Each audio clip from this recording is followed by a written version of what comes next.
ఇక ఏది పరిస్థితి పైన ఇరిగేషన్ శాఖ మంత్రి ఉత్తమ్ కుమార్ రెడ్డి రివ్యూ చేసిండు. ఇక కృష్ణా బేసిన్ లోని నాగార్జున సాగర్ శ్రీశైలం ప్రాజెక్టులకైతే ఇక 2.50 లక్షల క్యూసెక్లకు పైగా వరద వస్తుండగా గోదావరి బేసిన్ లోని శ్రీరామ్ సాగర్ ఎల్లంపల్లి ప్రాజెక్టులకైతే వరద పోటెత్తుతున్నది.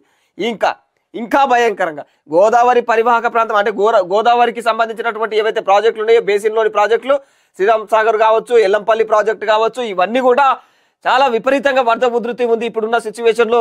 ఇక గోదావరి పరివాహక ప్రాంతంలో కావచ్చు, లేకపోతే ఆ శ్రీరామ్ సాగర్ ఎల్లంపల్లి ఈ ప్రాజెక్టులున్న ఈ ప్రాంతాలలో చాలా ప్రజలు అప్రమత్తంగా ఉండాలి. అధికారులు ముఖ్యంగా చాలా అప్రమత్తంగా ఉండాలి.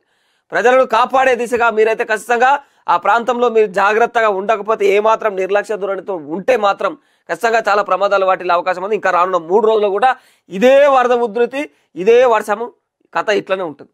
కాబట్టి తస్మాత్ జాగ్రత్తగా ఉండాలి అన్న కోణంలో రేవంత్ రెడ్డి మాట్లాడుతూ శ్రీరామ్ సాగర్ కు 3.2 లక్షల క్యూసెక్లకు పైగా ఇన్ఫ్లో వస్తుంది. ఇక ఎల్లంపల్లి ఏదైతే రికార్డు స్థాయిలో వరద పోటెత్తుతున్నది.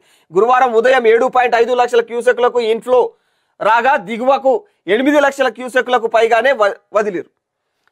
అందులోకి వచ్చేది 7.5 లక్షల క్యూసెక్ల నీరు వస్తుంది.